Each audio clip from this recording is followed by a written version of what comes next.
Discuss further with jury consultant Alan Tuerkheimer. Alan, thank you so much for being with us. How do you read the jury's requests so far? Does it tell you anything about where they might be in the deliberations? There's so much information that they have. I can't tell you specifically what they're trying to do or what they're piecing together or if there's a split in the deliberation, but it's information overload. A trial like this, of this magnitude with all these witnesses, and then you get this ambiguous and complex law that each side is trying to get the jurors to have different interpretations of. So it is a lot. And I think one of the instructions that struck me was, you're allowed to take notes, but then when you bring them back in the deliberation, you're not allowed to rely on somebody else's notes. So when that happens, they were said that you have to attach significance to the actual testimony or the evidence. So that might be why some of the jurors might be thinking about their notes, but then a juror who maybe didn't take those notes is saying, well, I had a different recollection. And maybe that's why they're asking for more information, for more testimony. But there's just so much out there. It's so much out there for one person. And then you think about it, you have to get 12 people to agree on it. And it's hard to get 12 people to agree on anything. When they're ordering lunch, if they're asked, what do you guys want for lunch? You think 12 people are going to say right away, oh, let's have sub sandwiches or whatever it is. It's a difficult task indeed. Yeah, no question about that. Is that also typically why a jury might ask for parts of the instructions to be reread? Could it be that they either remembered instructions differently or that they interpreted them in different ways?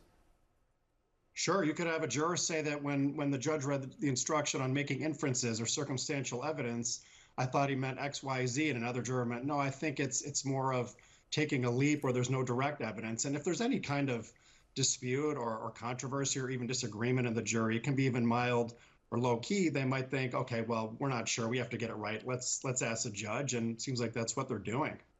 Alan, I want to get your thoughts on this metaphor that Judge Merchan used about rain. Essentially, he was telling the jury that they could use common sense or infer certain things based on evidence. The rain metaphor is essentially that you don't necessarily have to see it raining to know that it did. Like if you take a nap, you wake up and there's water on the ground outside, there's precipitation all over the place on your window perhaps, you can kind of logically deduct that it rained. What do you make of that in the context of this case?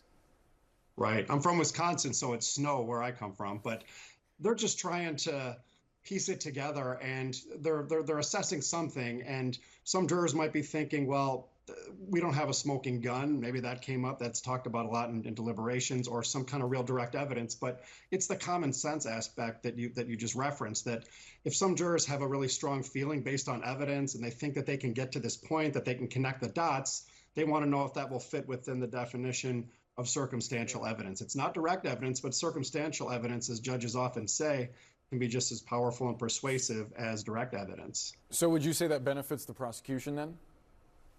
I'm not sure. Sometimes you have jurors playing devil's advocate, and they might say, well, let's just take everything in light most favorable to the prosecution. Let's see if we can get there, and then maybe they can't. So it's hard to know which side that really benefits. What it tells me is that they are really taking this seriously, and if they have any questions that come up, they're not hesitant to. Alan Tuerkheimer, you got cut off right at the last second, but we got the point, and we appreciate your perspective. Thanks for being with us.